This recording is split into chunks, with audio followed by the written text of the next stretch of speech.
Alright,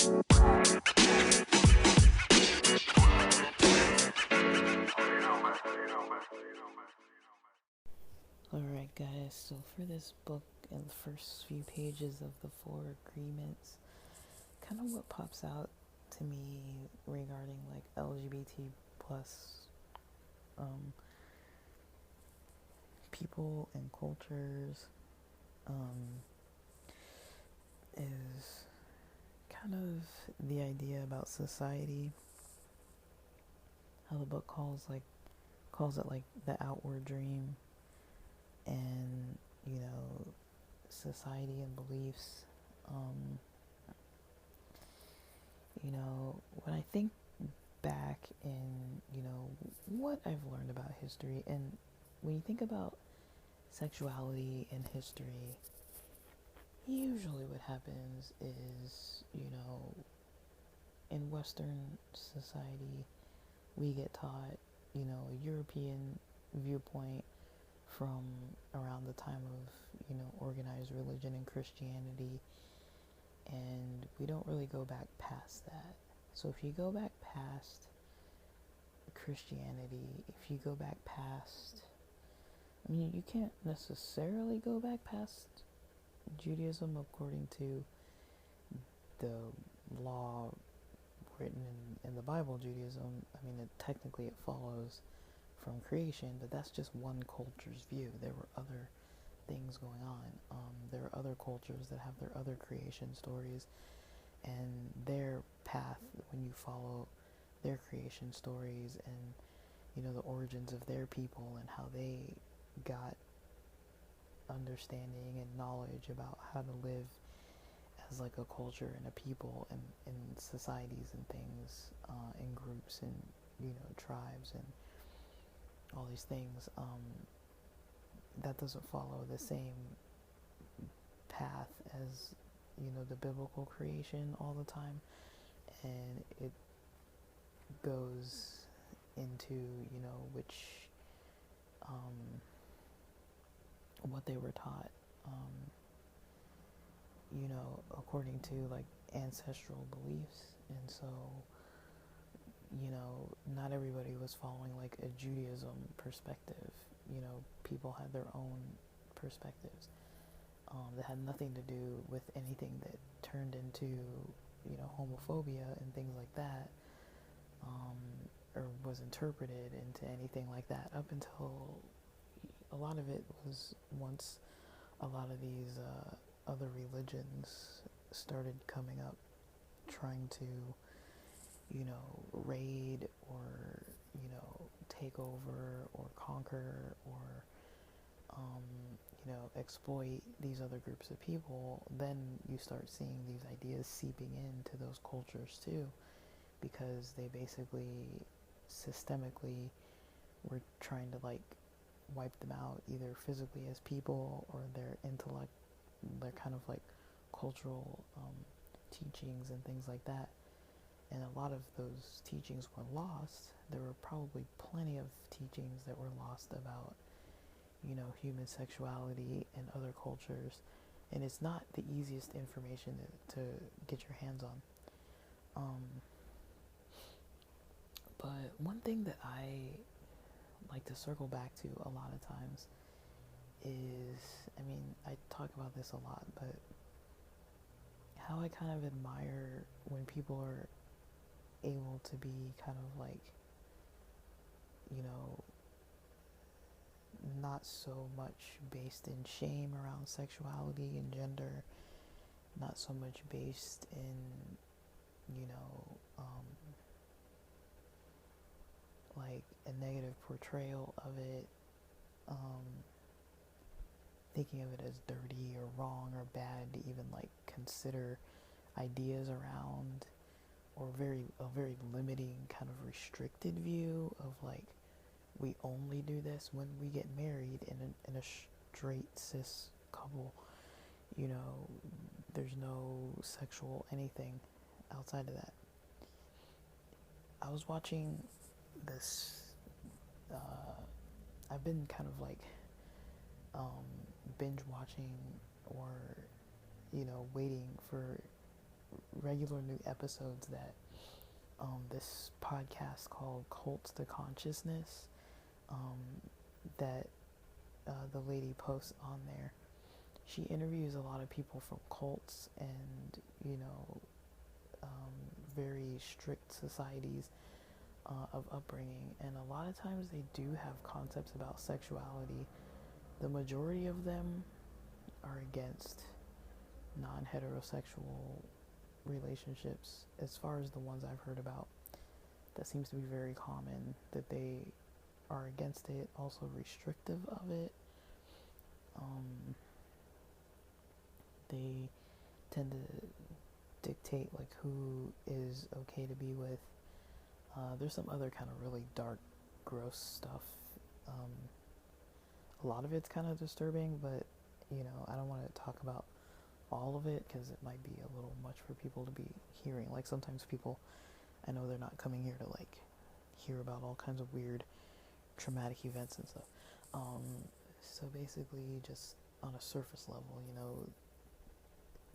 for example, there was this guy who the host was interviewing who, she gets him, he starts talking about his life in this fundamental LDS, this FLDS group that lived like kind of out somewhere, and like the different aspects of control that were used. Like they talk about the bite model, that's like a model that's used to kind of like test if a belief system is a cult or is it a religion or is it just like some kind of problematic way of thinking, like how to determine if something is a cult or not. You can use this screening of the bite model to try to determine what if it is or not. And so when it comes to certain topics, like she likes to get an idea of the day-to-day of how these people live, what they were taught, how they grew up. So this guy is like in his 30s or so, and he's talking about his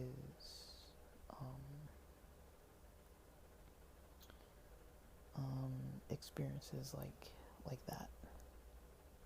Alright guys, well, I decided to come outside and get a little bit of fresh air and outdoor environment because I've been in the house all afternoon. And it's overcast today, so it's kind of nice that it's not like burning hot, so I can come out, sit in the car, enjoy some breeze, feel like I have a little bit more space to record because somebody's sitting in the living room. I feel like people can like hear me through my room, so it's kind of like annoying. So I don't really want to be recording because I feel like, I don't know, I feel like people are listening. Maybe that's just me because I'm kind of self-conscious. But also, I don't know. There's certain stuff that I record that I'm like, I'm not wanting my parents or roommates and people like that to overhear what I'm saying. I'm not recording it for them. I'm recording it for, members of the community. I'm not recording it for them, like if they want content, they can go find content to listen to that it's not just something that I made that's making it interesting for them, but other niches of things. I don't really want them that involved in my life and my thoughts, if that makes sense. But I don't know, they probably come across it anyways, but whatever. But anyways, I just felt like I'd be more comfortable recording outside. I'm not really all that interested in recording topics about sexuality, thinking that my parents are like overhearing me. It's kind of like a weird thing. We are not a family that talks about that kind of stuff. Not at all, honestly. Like, my family does some kind of like goat breeding in Africa, and other than talking about concepts related like goat breeding and purebred, animals and like different generations and stuff like that, like we don't talk about anything that involves like reproduction or any type of sex or anything. It's just like animal breeding. So like I've been kind of learning a little bit about that and stuff, but just from like family. But other than that, it's just for like it's like a business, it's a business model. It's it's not, yeah, it's nothing that we do in LA. Like, it has nothing to do with LA. It's just like an income stream. It's an income stream that, my family has people that um, breed goats, a certain type of goat that they try to get, um, a higher um, pedigree of a certain goat over a few generations, over a few years. Um, like the F4 level. I don't want to talk about it. Anyways, it's animals, basically, animal breeding. Like, if I start talking about that, we're gonna get way off topic. So basically, yeah, when it comes to, I'm drinking water. When it comes to,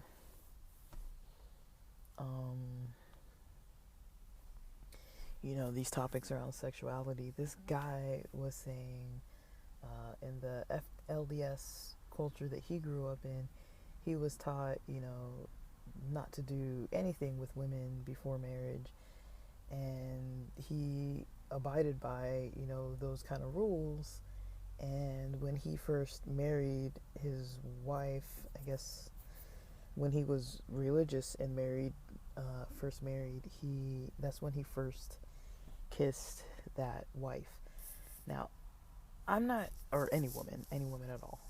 That's his first kiss was with his wife, and first sexual experiences with her. Like, there was no anything outside of that marriage. Before he got married, like, he wasn't exploring or experimenting with any person but her. And so I'm not here to tell people that they shouldn't have religions, that they shouldn't uphold, traditional beliefs, that they shouldn't, be, protective of, their own sexual inclinations, and, have self-discipline in certain areas, and all, like, a lot of self-discipline maybe past what they naturally feel like they want to do, and all that kind of stuff. I'm not saying, like, don't hold fast to your own beliefs or whatever. I'm just saying it's different, like, most people aren't necessarily taught don't kiss anybody. And a lot of people who are taught that kind of thing, they still will do it anyways. I was talking to a friend pretty recently, a really close friend of mine, who we kind of bounce ideas off of each other a lot, but a lot of what we talk about is, I guess, sexuality-based topics. And, with that person, we were kind of addressing the concept of, like, how in society we're taught about virginity and things like that, and how we think about it, and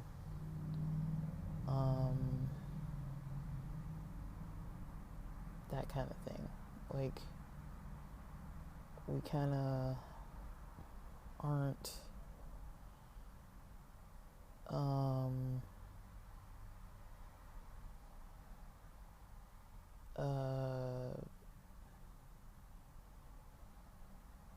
like, I don't know, like, me and this person were both raised in a very restrictive environment, mostly because of religion and other kinds of things, but we kind of understand, like, a common cultural, like, thing that we grew up with, and it's kind of refreshing to talk to this person about, topics surrounding sexuality. It's kind of refreshing in a way, because it's like they're not very closed-minded, but they are part of, a culture that I grew up in the same culture. So it's like there's a lot of stuff that, like, I don't feel like I have to explain to them, like, oh, like, yeah, my parents think like this, or like, I was raised in a church that thinks like this. It's like, yeah, we know all that kind of stuff in common about, like, our backgrounds.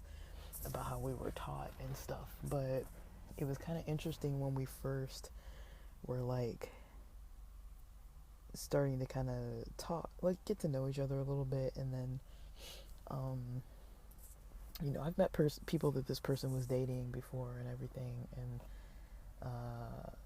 a cis straight person, and like, you know, I guess maybe they didn't know, that I wasn't straight. I don't know if they knew that or not. Um, I think for a while, I think they started referring to me as bi, like on their own. They were just like, oh, so, just like casually in conversation, they'd just be like, oh, so like since you're bi, like, what do you think about like whatever this concept is or whatever? And or like, what are your experiences with this since you're bi and all? And I was kind of just like, wait, I never said I was bi, like, but like I never like labeled myself like that. But it's kind of like they kind of picked up on like, oh, like you date women, and like they knew me as like, because they've met guys that I've gone out with, um, and so they kind of picked up on that, and so from there, we started talking more about like, oh, so like you don't follow the rules of what that church taught, and then I kind of knew they didn't follow the rules of what that church taught, and so I was kind of like, okay, like we can kind of have a little more open discussion about this kind of stuff, because it's like, for years I didn't really know where they stood on things, and with those types of religious people, I don't bring up any of that kind of stuff with them. But there are people that like once I get to know them and I kind of know kind of like what their life is like a little more personally, then I'm like, okay, like we're kind of on the same page as like being open-minded about stuff. So I mean, I'm open-minded, but I would consider myself reserved. I'm shy, I'm reserved. I'm not like the most like gung-ho outgoing, like, oh yeah, like anything goes, like I'm gonna go out and like talk to like anybody who I find attractive and just like go home with people and stuff, and like, I'm not very um maybe like I would like to be, but I'm not very like sexually, just like too sexually open with like strangers. And like, I don't know, for myself, I was kind of trying to explain recently to this friend, because like we just talk about a bunch of stuff, but I was trying to explain like, you know for me it's not necessarily like how hot a person is, like that isn't something that I you know don't consider. It's not like I don't look or like I don't notice, but for me anyways, it's like, I like someone to be, maybe if they're not even my type, to be like,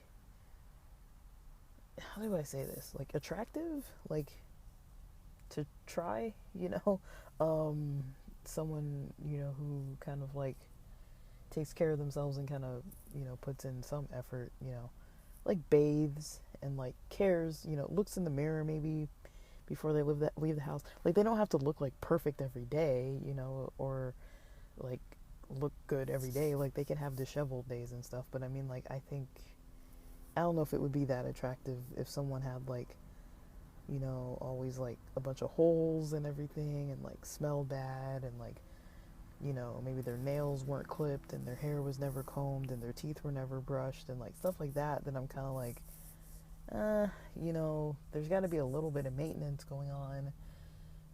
Like maybe if you're running late on occasion, like, okay, I get it, but it's like put in some effort before you leave the house kind of thing.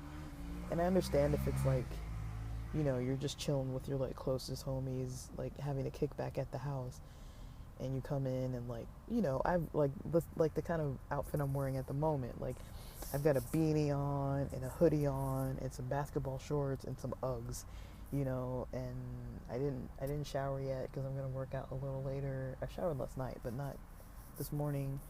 I mean, I've brushed my teeth and stuff and kind of like washed my face, and like I'm clean enough to maybe go to a 7-Eleven or a gas station, or just like if my friend called me up right now, someone I know really well that I'm not trying to impress in any way, and was like, hey, come over, like let's just like watch a movie and fall asleep on the couch or something, I'd be down to go, and I'd probably not put in much effort more than what I'm already wearing. Um, but yeah, like I would say, like, when you, like, a person who like goes, when you go out places, they put on clothing. Like, they're not going out to eat dinner with you and your friends or whatever, or going out to a bar or something with you and your friends, like, in their PJs or whatever. Like, they kind of made some effort to, like, get dressed and get ready, um, and wear something that, is kind of like, I like people that have their own kind of personal style and stuff like that. But, like, yeah, they don't have to be, like, the most attractive person on the planet, as long as they're, like, um, trying putting in some effort, especially when we're leaving a place. And then also, yeah, trying putting in some effort. And then, um, you know, um,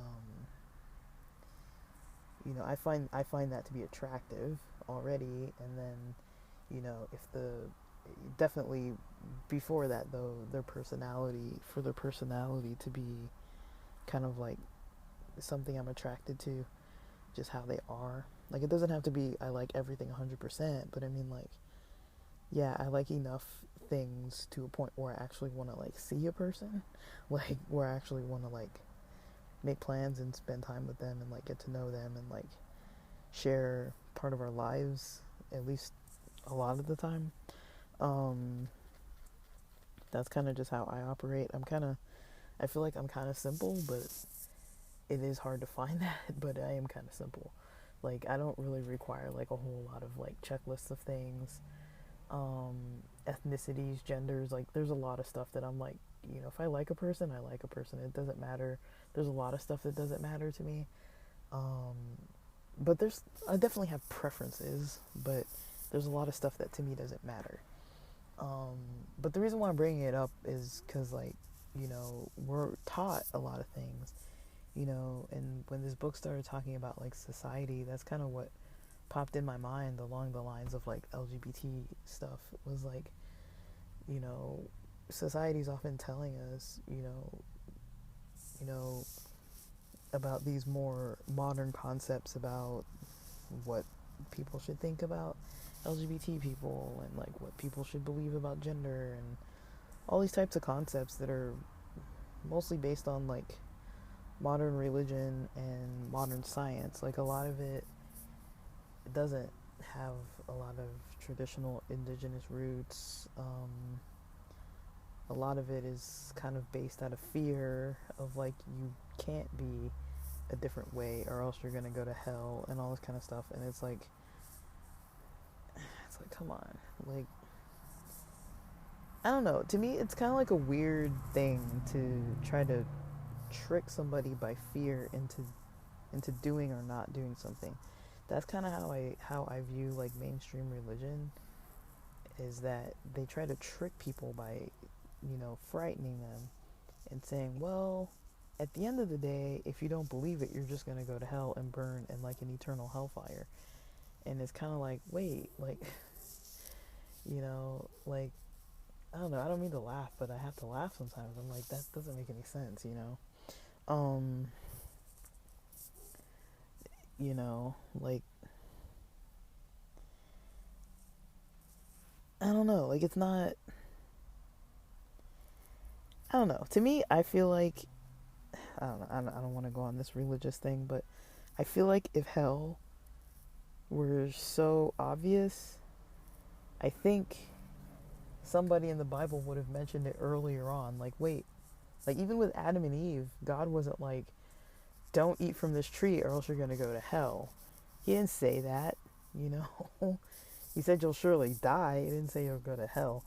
And you would think that would have been the place where hell would have been mentioned. It's like, let's start this in the beginning, once the humans are on the earth, and then let's start talking about hell, like, and I'm like, the depth of detail they go into in Genesis, it's like, you think they would have mentioned hell, you know what I mean?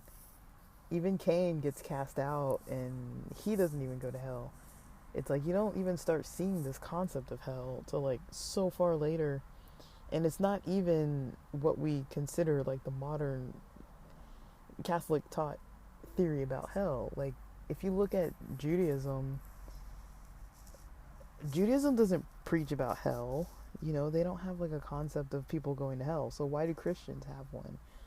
Like, Jesus didn't have a concept of hell, you know?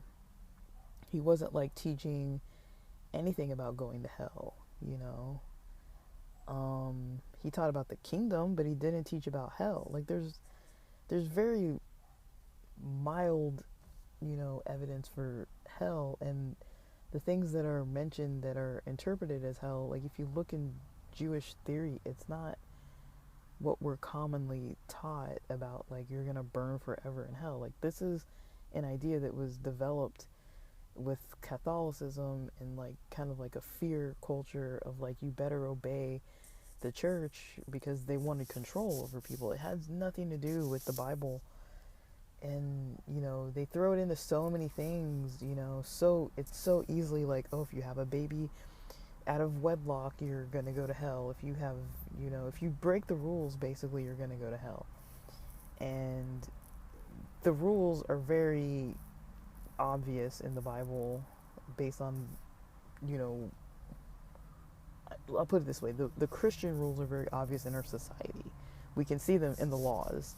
And that's why there's always this kind of like debate about things like abortion and things about teaching sex ed and things about sexuality and things about gender identity and all these things. It's because they go back and look at the Bible. We can't say that like American politics are not based on the Bible. They are. It's not supposed to be necessarily, but they're very strongly rooted in this concept of like heaven and hell. And anything that pretty much in modern Christian tradition would get you put in hell, usually those are the laws that we have in society, that people don't want to make certain things legal or okay or easy because, you know, there's some concept of hell attached to it. But I mean, you got to think about it. It's like none of that makes any sense. You know, it doesn't make any sense. I'm not a scholar, but I'm not someone who doesn't study this stuff. And I just think that it's more of an idea of, you know, trying to keep people in line out of fear. Because how else are you going to sway people to obey your ideas that are way out there? There's a lot of stuff that people want to do, and they're not going to do it if they think there's no consequence. So if you threaten them with eternal hellfire, of course, if they're brought up thinking those ideas or come across those ideas and start getting fearful of it, they're going to think twice about what they do, you know. And with LGBT culture, a lot of these ideas have been definitely hounded in early, and, you know, hell is not equally talked about. Like, hell is very specific to certain topics. Sexuality as a whole, that concept is very wrapped up in topics related to hell when people start talking about it. And, you know, I would just encourage people to think about things, you know, think about things, you know, because a lot of that teaching results in a lot of people having shame and doubt and fear. And, you know, it's kind of a systemic method of oppressing people based on like their emotions and their thoughts, you know. Like, black people get oppressed in other ways, like other groups of people get oppressed in other ways, women get oppressed in other ways, LGBT people get oppressed by religion a lot. And if it's not religion, it's politics, and it's pretty much the same thing. Politics is a religion of its own. They don't say like Jesus or God and all that kind of stuff necessarily, but I mean, we have the word God written on our money, right? Like, it's, you know, as much as people want to say, you know, American politics has nothing to do with religion and it's separation of church and state and all that, it's not, you know. I don't want to go into too big of a rant about it, but it's not. Like, when I look at it, It's like basically what it seems like is the government is run by like Freemasonry ideas, and in Freemasonry you're kind of expected to have a type of religion that has a god, and you can't get to the highest of levels if you don't have a religion. And so what does that say? A lot of politicians and presidents and people who are higher up there were very much involved in Freemasonry, and Freemasonry has religion wrapped all up in there. There's a lot of, I don't know, there's a lot of symbolism and all kinds of different things that has similarities to the church and all these other things. But I mean, when you hear people talking like that, it's not necessarily because they know what they're saying. They're scared and they're prejudiced, and they're probably prejudiced out of fear, likely, and their eyes are closed and their minds are closed and they can't think for themselves, and so they say things like that. And they believe it. They feel a certain way, which drives their beliefs. If you're fearful, if you're scared, and you think this type of people, I have some emotional reaction that's negative inside of me when I think about these types of people, because of how I've been taught. Like, I don't think people naturally have like a fear of LGBT people. I think they're taught ideas about them, and then they also don't socialize or interact with them ever. And then they're taught all these ideas about how they're wrong and why they're wrong and all the things that are supposed to be considered disgusting associated with LGBT population. And then they go and take that and they wrap it all up into a nice little package that they throw at people, and say things that are like, you're gonna go to hell and all this kind of stuff. I mean, just because somebody says it doesn't make it true. What do they know? A lot of people who even say that kind of stuff, I mean, are they even religious? And even if they are, does that mean you can trust them anymore? A lot of these religions are based on control. Like, that's all it really is trying to control people. Now, I'm not saying people shouldn't have religions and people shouldn't have, spiritual belief or practice. I'm just saying, like, if you're going to a service where somebody's literally telling you how you have to live your life, and if you don't live your life that way, you have to be fearful of some eternal damning consequence. I mean, if that's not fear, I don't know what is. Like, if that's not teaching fear, I don't know what is. Like, so people want to call it something, but pay attention in religion how they twist words. Like, they will label something one concept, and they will call it something, and that's not really what it is. A lot of times it's hate and prejudice. you know Going out and evangelizing and things like that. um I mean, I agree with stuff like feeding the homeless and like helping people and stuff like that, but when it comes to like just arguing with people and making them feel bad about things, like harassing strangers and like making people feel bad about their lives, I mean, what's that gonna do? Like, if somebody's getting an abortion and you're gonna go protest them and scream at them and spit at them and shout like rude and mean slogans, I mean, is that love? That's not love. Like, I mean, think about what the people are going through who are having an abortion. It's not like they're waking up all happy and like, oh yeah, I get to go get my abortion today. Like, that's definitely got to be a very impacting experience on a person. And who knows why they're getting an abortion. Like, likely they're probably not at the best state and place in their life, to even be considering having children. And it would be more of a burden to them, or maybe it's a health risk to them to have kids, or there's so many reasons why somebody would not want to have a baby. And maybe they were abused and got pregnant, or maybe they just are way too young, or maybe something happened and they just can't have this baby. And to have that situation wrapped up with all these other kind of like stressors, and then for someone to not be compassionate towards you, regardless of what they believe about if you should or shouldn't be doing it, I think people are wrong when they're like just spreading hate like that. Like, it's hate. It's not helpful. It's not saving somebody's soul or whatever to make them feel like shit. Like, it's not, you know.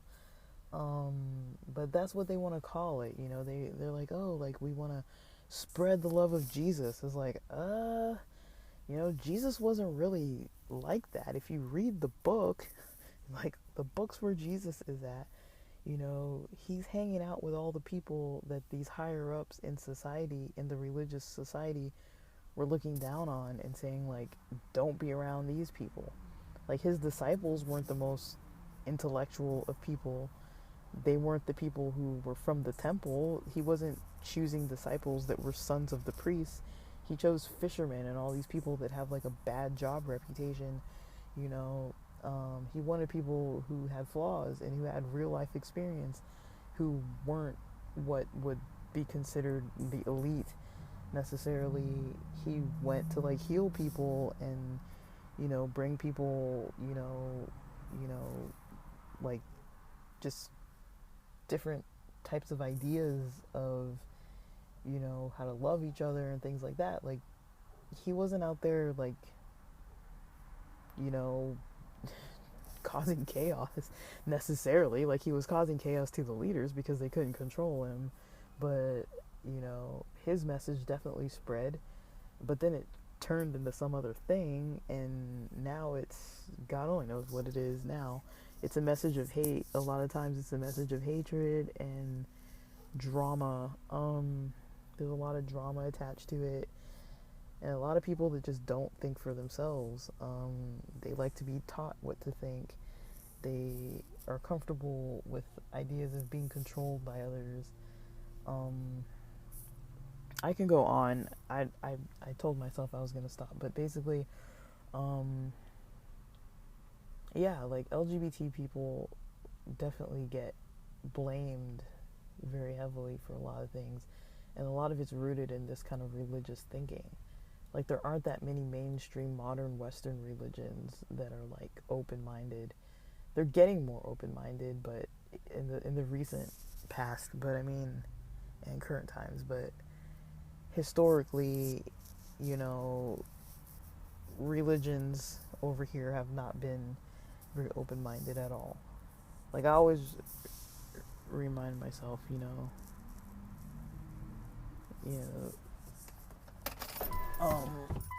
there was a time when, as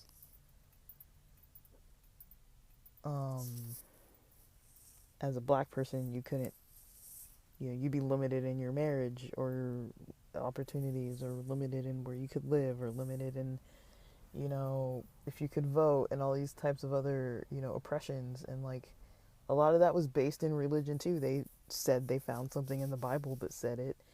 They took something way out of context about being unequally yoked and said, oh, this must mean like black and white people, so we got to put them over there and treat them like shit. It's like, nah, that's not really what it said. And when you look in history, there's a lot of that. There's a lot of like, let's interpret this as something that works in our favor so we can control these people. And like, a lot of times, just look at the ideas in politics and things that you start hearing about. Any oppressive ideas against LGBT people, the things like people trying to go back on like marriage rights, the things about people trying to, attack trans people's rights, the things about people trying to attack even like how somebody expresses their gender in their clothing, and like trying to be like, well, you can't technically give a live performance in an unreproved place if we don't know what your gender is because of how you're dressed. It's like, what the fuck? It's like, a lot of that is based in oppression, and a lot of these people making these rules do not know anything.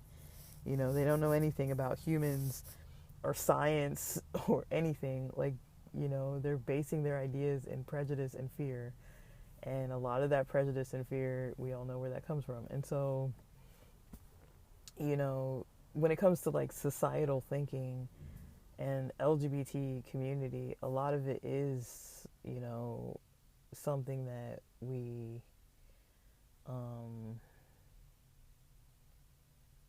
can kind of look at and, be like, okay, like, this is something I can kind of consider,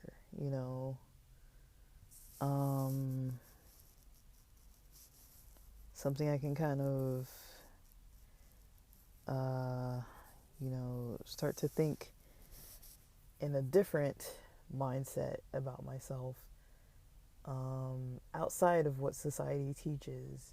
Like, you can, boil down what society teaches and then start realizing, wait, this is BS, and then taking it and challenging a lot of the ideas that you grew up with and that you might think about your own self that might be affecting your self-esteem negatively, and judgments you have about yourself and doubts you have about yourself.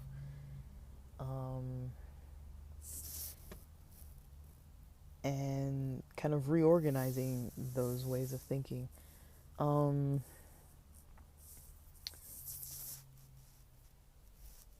I was watching online, this church service. I kind of tune in on occasion in Hollywood. It's kind of like from the denomination I grew up in. And there was a service not that long ago that, they didn't do the normal sermon, and I like when they do some different kind of thing. So they basically had this panel. I think I've talked about it before, but they had this panel of LGBT people, like a person who was, a non-binary person, a bisexual cis person, a gay male, and they're on there and they're talking about their experiences having grown up in church. One of them was the daughter of a pastor. One of them, was an African American lady. One of them was a white male. And, they talked about their experiences. And of course, there's always this story about like the negative experiences of the labels that people get placed on them, and how people just don't understand. Like, I can't tell you how many people have these weird assumptions about pedophilia and LGBT people. I don't know where this comes from. It has nothing to do with anything else. But I watched this PSA. On YouTube, you can find these like old black and white PSAs from like the 50s or whatever. I watched this old PSA about that I didn't even know exist. I looked it up because one of my friends had expressed to me that, unfortunately one of our higher up, bosses had, been making some kind of prejudice remarks and, homophobic remarks. And, I randomly looked it up because I was like, I didn't know this was really like a common thinking. Like, I'm not surprised, but I never really thought about it. And it's probably because the people I was raised around, the environment I was raised around, people wouldn't even bring up the idea of pedophilia. Like, that wouldn't even be an idea that, a concept that people would even put out there, because that would be maybe too taboo to even like talk about. Like, so I never really heard it too much like directly on that end. But yeah, there's definitely this this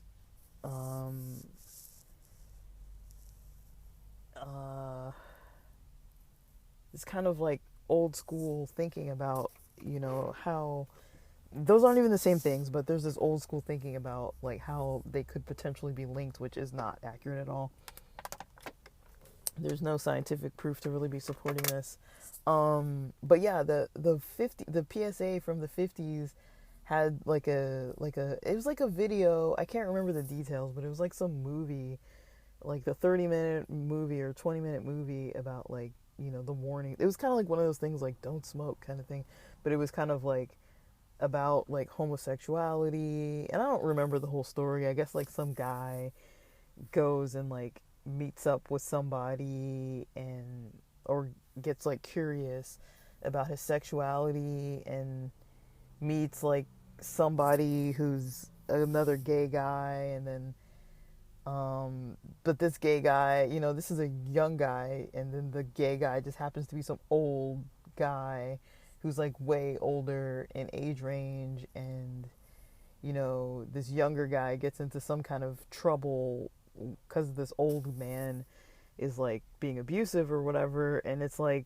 okay, like that has nothing to do with LGBT culture. Like that, like a pedophile is a pedophile. It doesn't necessarily, like you can have straight pedophiles too, okay? Like I don't even think you can even have any scientific evidence that there's more gay pedophiles. Um but I do think that there is something to strict sexual repression, that you do see weird shit happening with people. Um I mean, I'm not trying to shit on like different religions, but there are some religions that are popular that, they're kind of known for like certain groups of people who aren't allowed to have they take like vows to like not have any sexual experiences and things like that. And then it turns out that they're being abusive towards people and start getting some kind of, attraction towards inappropriate relationships with younger people and stuff. And I mean, it just happens to be guys attracted to getting attractions to guys. But even if you think about things like jail, right, prisons, it's not uncommon for people who would go in there that are like, they would have been straight identified the whole time when they were out in the world probably, and then they go in, and then it's like, well, you don't have any other options here, you don't have any other interactions with anyone. I'm not making excuses. I'm just saying, like, even in, certain priesthood types of, religions, you know, who are you interacting with? You're not hooking up with nuns. Like, that's not going to happen because they're not interacting with each other that way. Like, you're not meeting women having like dates and stuff like that. So if you're like a cis male or whatever, a cis straight male or whatever you are, you're not meeting people. The only people you're meeting are the people who are coming into your office in your building and where you're practicing your priestly duties, and these happen to be young men. And so it's like, that's all you're exposed to. Those are the only relationships you're forming with people. That's not natural. But if those are the only people you have access to form relationships with, I mean, you're probably gonna start getting some kind of weird, like, it's just, when you take things and put humans against their human nature, they're gonna start having like weird shit happen, because it's like a mental illness type. It's like an illness. Like, it's not like it's like your mind and body is trying to like compensate for like what's missing, and it's like, well, this is the only thing available. And I'm not making excuses for like pedophiles and stuff like that. I'm just saying, like, it has nothing to do with LGBT people. It has more to do with, it's more of like these kind of weird oppressive, there's already some other weird oppressive sexual thing going on when these situations are occurring. And then there's the people who are just pedophiles on their own that have nothing to do with like a whole system of things. But yeah, and then but I don't know where that idea comes from, but I've seen it come up, about this whole thing, and it's like, none of that is true either. But so many people like do think fearfully about, sexual things that they don't understand, and I don't know why it is. But I think because, in Western society we've learned now to be so repressed about sexual things, um, that when it comes to just something as basic as something that you don't see in like the mainstream media, people get a little like uncomfortable. They're like, "Oh, this is something that I don't really understand, so I need to fear it and come up with all these theories around like why it's bad and wrong, and like start, attaching other ideas to it that, a lot of this stuff has no accuracy to it anyways." But so I would just encourage people, not to get too caught up in the negative kind of aspects of society's thinking about, what most of us have been taught. I'm pretty hopeful for Gen Z, because I feel like at least, you know, they've had to some extent like some advantage growing up with social media, and because they've grown up with it, they are they have some form of exposure to more ideas than a lot of us grew up with. Um, like I was, I'm part of the millennial generation, so of course it's like we kind of were a part of creating the internet and social media, and we were the early phases of it. Um, so we're more on the theoretical end of it, and the reason why it took off is because there was a need for it. It was definitely, people have social needs. Um, that movie, The Social Network. It's about Facebook or Meta. I don't know what you call it now. Like, I still call it Facebook, honestly. But anyways, Facebook or Meta. Um,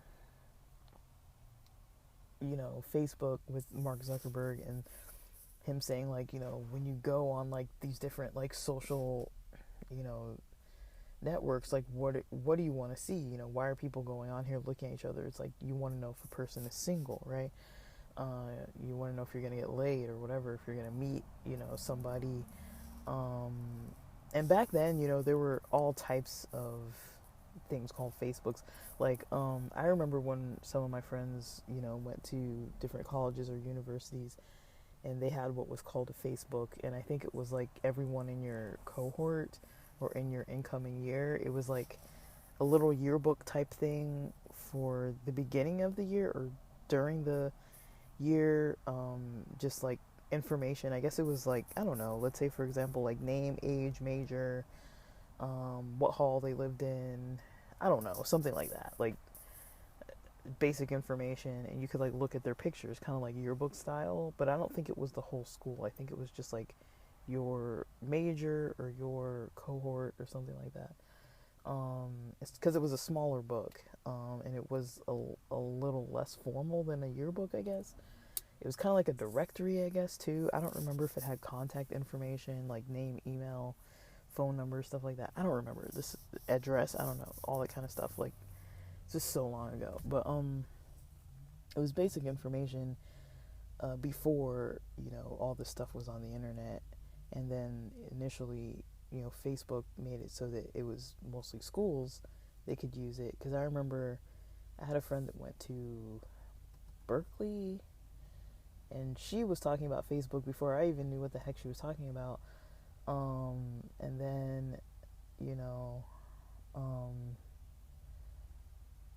I didn't get my Facebook until grad school. But yeah, like there were social media, you know, um, MySpace and I think it was called Zhanga or whatever. I don't know what. There were so many.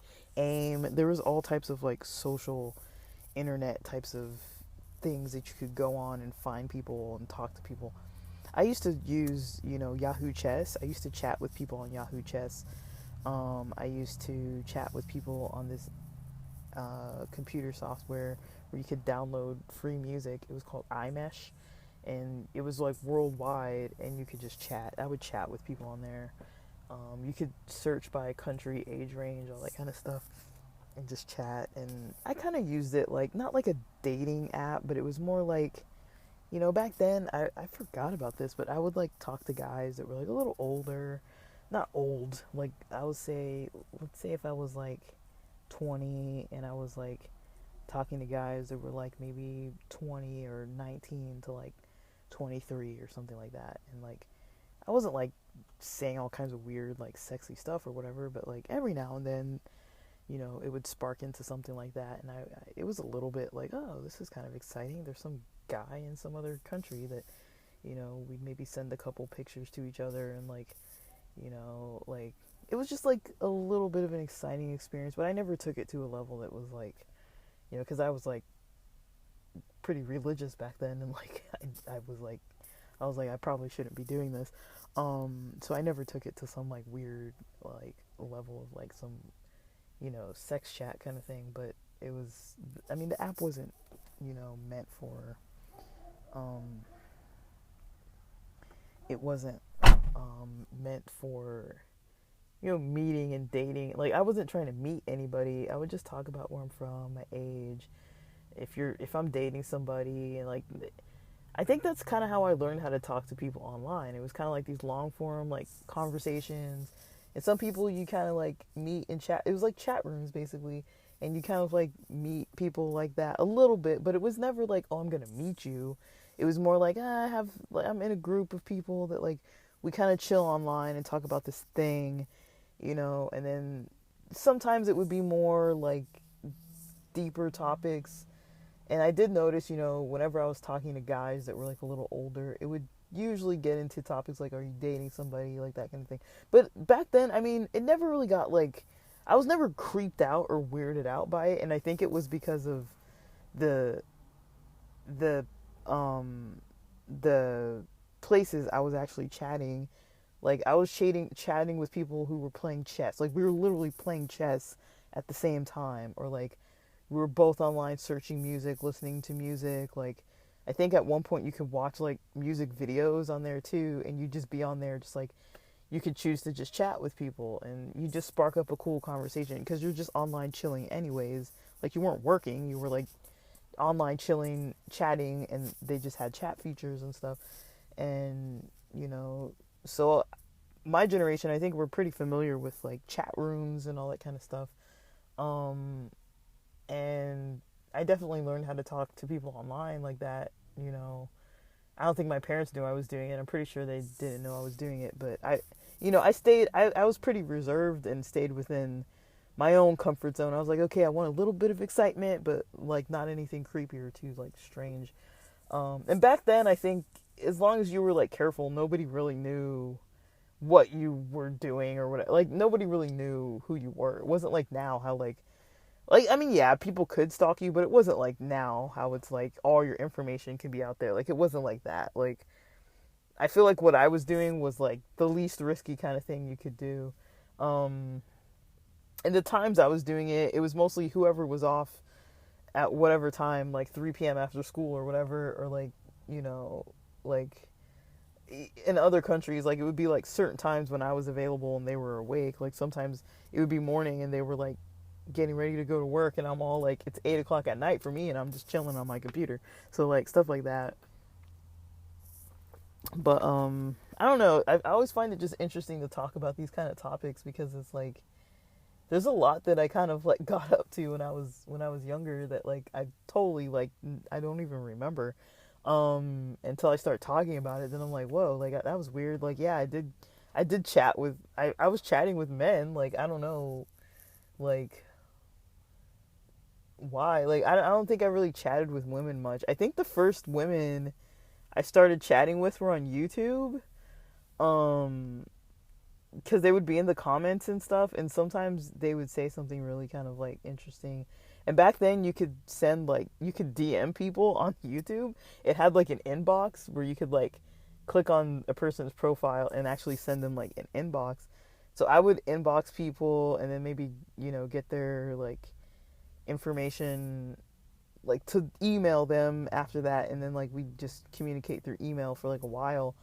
And I think those were the first women online I started talking to, where I was I kind of like talking to the women more. Like, the guys were cool, but like the women, I felt like it was a lot more my cup of tea. But it is funny, I forgot that I used to talk to guys online. Like, it wasn't like, it wasn't it wasn't ever like anything like non-sexual ever, but it wasn't like, if anybody came across those chats now, it wouldn't be anything like juicy. It would just be like, oh, are you dating, or like, do you have a crush on anybody, kind of thing, or like, it was pretty like PG, to be honest. I don't think it was ever like anything compared to like how things get these days. It was nothing like that, like what it is now. It wasn't like a whole form of like interaction online just because we're too busy to like meet each other, and like, yeah, so if you want some pictures or like whatever the fuck, like, it wasn't this now. It was like, I was pretty mild back in the day. And that's, I mean, compared to now, I'd say I'm still pretty mild, but I mean, like, it was just kind of funny. But yeah, it's kind of interesting though, because like, it's something that you kind of grow up knowing, like, okay, I know my parents would not be okay with me doing this, but I felt like I wasn't really doing anything wrong. Like, I never felt like I was doing something so bad. Like, I just felt like, like, somebody's gonna tell me not to do it if they know that I'm doing it. But I was like, like, I'm staying safe enough. Like, I'm not giving people my address and phone number, and like, I don't think I had a cell phone back then. I mean, I did, but like, it was like a Razor or like an LG flip phone or something, and like, people weren't using them like that. Like, they didn't have apps. It wasn't like any, like, maybe you could check your email and maybe go on a web browser, and it would cost you a fortune if you read like 4 emails or something. Like, God forbid it had like a picture attached, and like, then you end up like costing your bill a whole lot of money or whatever. So yeah, there was that. There was like, yeah, that's all that I can really remember early days doing, but it's nothing like what's available now. No dating apps, none of that kind of stuff. Like, I didn't really know. I think the first dating app type of environment I knew about was like eHarmony and that kind of stuff. And I remember hearing about how they were prejudiced to LGBT couples and stuff like that, or limited and not inclusive or something. And I remember being like, oh, that's not cool, like, but yeah, and then dating apps and stuff and all that. Like, I definitely got into that because like, that's just part of, I think a lot of people don't do dating apps, but for a lot of us, that's just kind of part of how things go. Like, you meet people online. It's not that uncommon. I don't mind it. Like, to me, it's normal. Like, I don't really think much of it. It's like, if I want to meet new people and I don't want to go through people I've already met, and I don't just want to go out in the wild and do it myself, I'll go online and see if I kind of have some kind of connection with somebody that's local enough or lives in a city somewhere where I actually go on a regular basis and plan to meet up and like hang out and hope to have a good time. And if we do, maybe we'll keep doing it for a while, and maybe it lasts a week, maybe it lasts a couple months, maybe it lasts a couple years. I've made some very long-term friends that way, and some very fun temporary friends that way, and dated some people that way, and been ghosted by plenty of people that way, and just kind of had, all kinds of experiences. But I don't know. It's just one avenue of meeting people, I guess, and people got to be safe with it. So yeah, I don't really know. It's actually getting hot now. I don't really know what I think about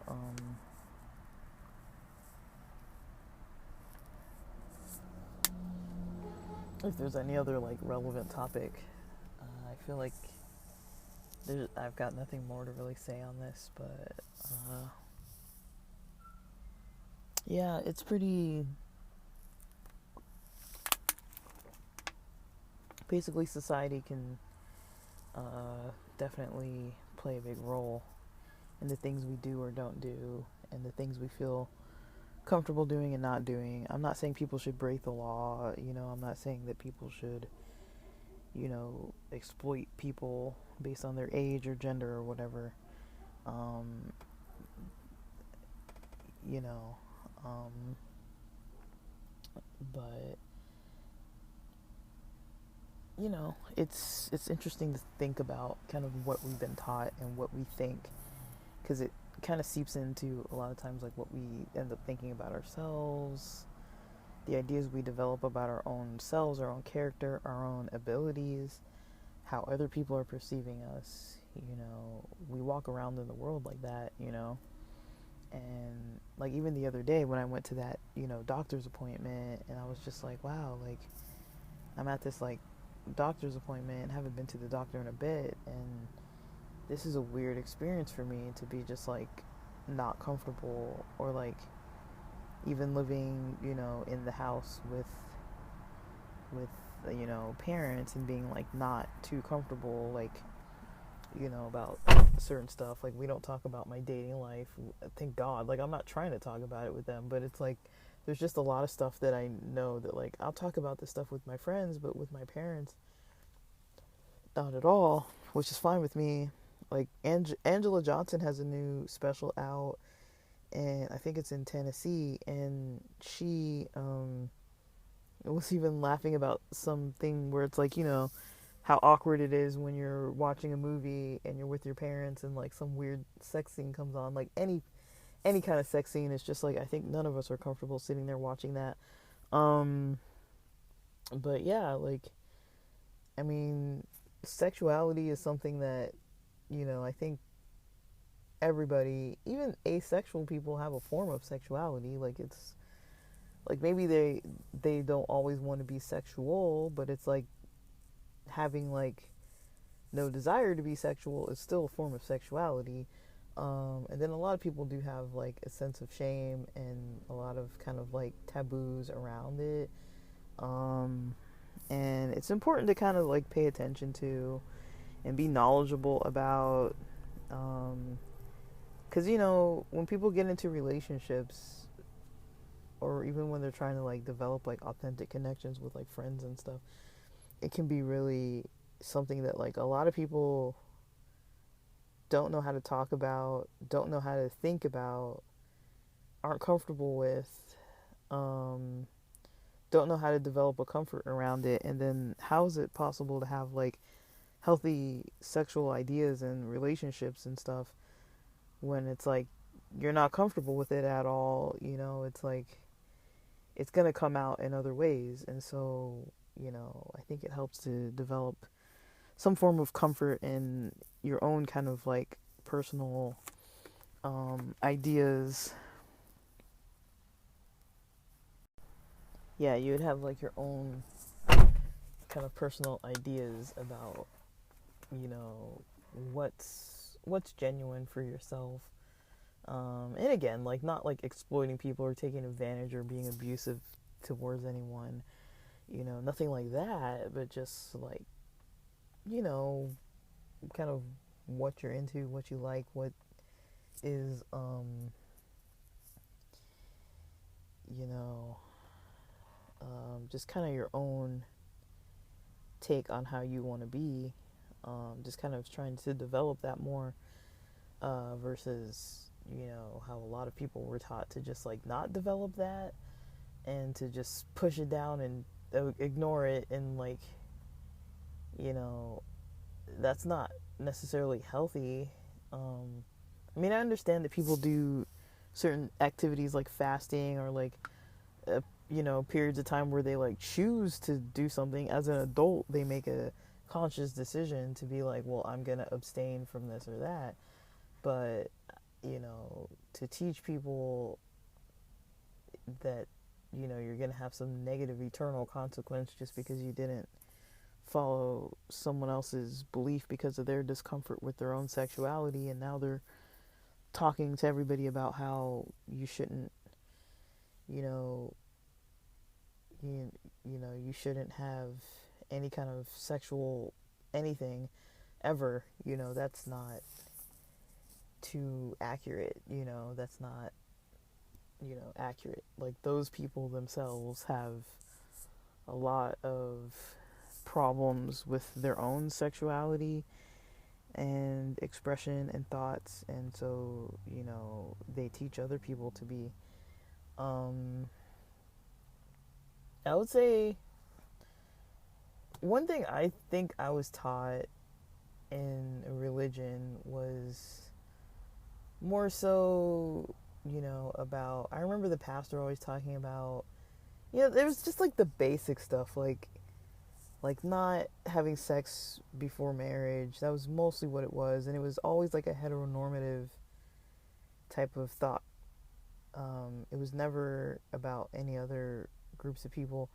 And there were maybe one or two sermons about homosexuality, and another, our youth groups would talk about it more, about like some prejudice ideas about LGBT people and that kind of thing. Like they very much weren't accepting and were very much trying to use the Bible to back up those ideas. And that's, basically a pretty common message, unfortunately, that a lot of people get.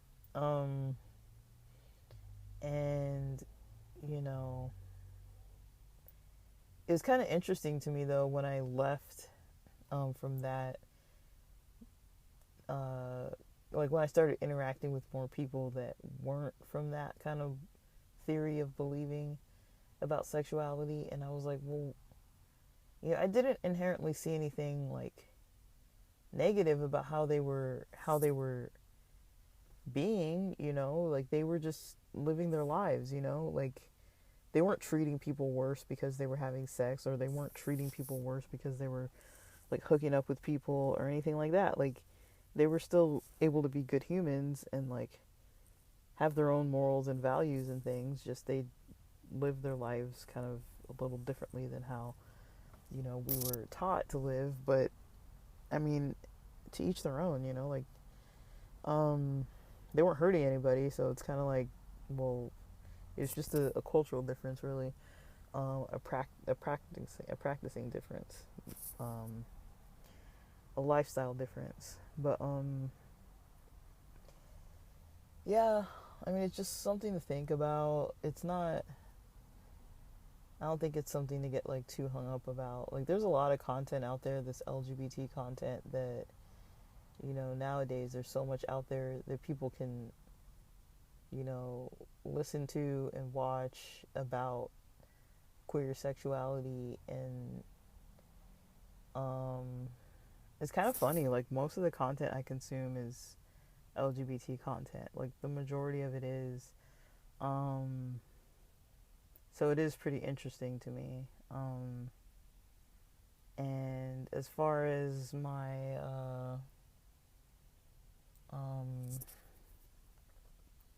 things like YouTube or whatever, like, yeah, Instagram, like most of it's LGBT content that I consume. So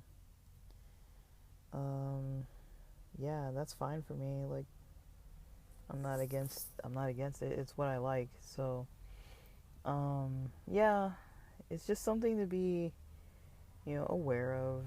That, I like how the book brought up, just society and stuff like that. It's like, yeah, we're taught a lot of this stuff. We're born into environments that teach us different things. But everyone's environment teaches them something different. And so it's like,